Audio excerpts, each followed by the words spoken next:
Le continent africain manque cruellement d'infrastructures. C'est le constat établi par les participants du secteur public et privé présents à cette rencontre préparatoire sur le financement des infrastructures en Afrique. Défis infrastructurels par rapport au projet du PIDA, engagement politique, participation du secteur privé, autant de thèmes de discussion pour ce rendez-vous de 2 jours à Dakar. Car si les fonds ne manquent pas aujourd'hui sur le continent, il convient de trouver les mécanismes pour les mobiliser. Il faut absolument trouver une façon novatrice de financer l'énergie, chemin de fer, port maritime et le reste.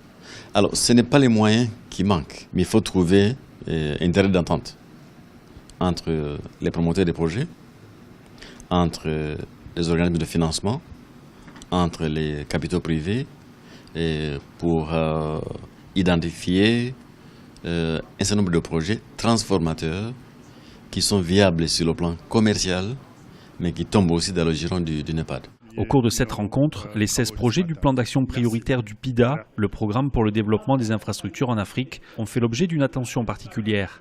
D'un montant de 68 milliards de dollars, il s'agit de projets dans les domaines des transports ferroviaires et routiers ou encore l'énergie et les télécommunications.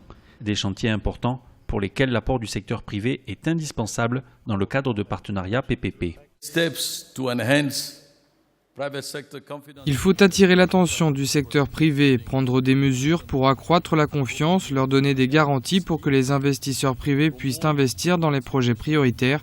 Il faut donner des opportunités, proposer des lois pour promouvoir l'apport du secteur privé local en Afrique afin de développer les infrastructures.